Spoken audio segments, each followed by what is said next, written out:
Good morning, church, and this is the morning devotion. So let's open our Bibles to Genesis chapter 15, Genesis chapter 50, and verse 20. So let's all read it. As for you, you meant it evil against me, but God meant it for good, to bring it about that many people should be kept alive as they are today. Let's pray for this portion. Father, we once again thank you this wonderful day and this morning. We pray, Lord, for this portion. Anoint your servant, Lord, and incline our ears and let this word go deep, treasure in our heart, and understand your plan, your purpose, and your will for our life. In Jesus' precious name I pray. Amen. So the God's plan and God's purpose and God's location is the way how God has been glorified. As a believer, God choosing the plan, God choosing the purpose, and God choosing the location for our life. And in this way, God is honored and God is glorified. When man is making the plan for his life, there is all the possibilities that the plan may go wrong. And also if the plan succeed, man will always have in his mind and in his heart that it is my plan, and he would boast in that plan, or he would boast in that success. But when God makes the plan, when God makes the purpose, it is God who gets all the glory and it is God who gets all the honor. God making plan for our life is going to be very challenging, and there are many troubles and there are many difficulties. There are going to be many ups and downs, but we can be sure that God will accomplish the plan that He has made for our life. God chose Joseph in the Old Testament to save life in the Egypt. Joseph's brothers sold him, and then he was taken into captivity, put into prison, wrongly accused.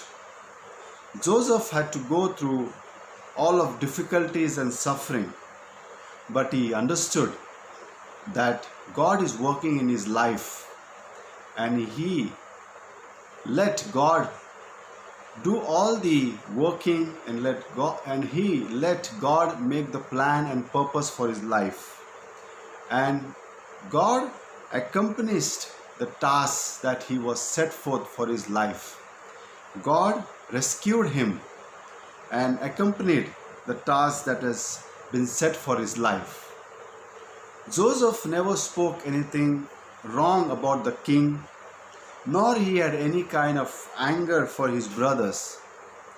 He understood that it is the plan of God, the purpose of God, and the will of God that he should suffer and go through many difficulties that God has set forth for his life, the task that God has set for his life, and God will accomplish his plan and his purpose for our lives.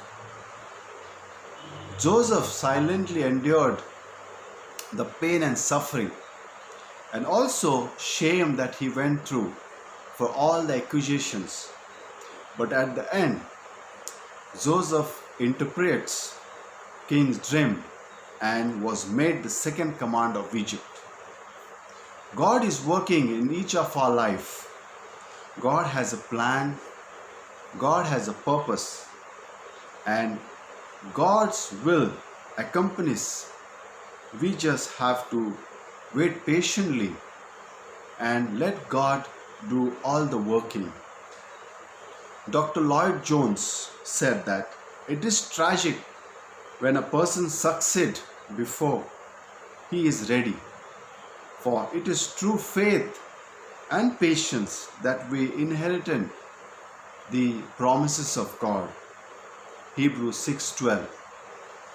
My brethren, count it all joy when you fall into various trials, knowing that the testing of your faith produces patience. Romans chapter 5 verse 3 and 4. Forgiving and forgetting the past, being gracious as your Father in heaven is gracious. Joseph forgave his brothers and cared for them. Genesis chapter 50 and verse 20. Like many people may be against us, they may have a plan to do evil for our life, but at the end, God will never let us down. God will work in our life through the evil people, and God's plan and God's purpose will always be accomplished. We see the picture of our Savior Jesus Christ, who promises to never leave us nor forsake us. Matthew 28:20 and John 6:36. As God's children through faith in Christ, let us rejoice that our sins are forgiven and forgotten, buried in the depth of the sea. God's plan, God's purpose, and God's location. Let God get all the glory and honor. In the way how Joseph was silent and just let God work in his life, so it is the same for our life. We need to faithfully wait upon God, silently endure the suffering and the pain, and let God work in our life and succeed in our lives. So have a blessed day. Amen.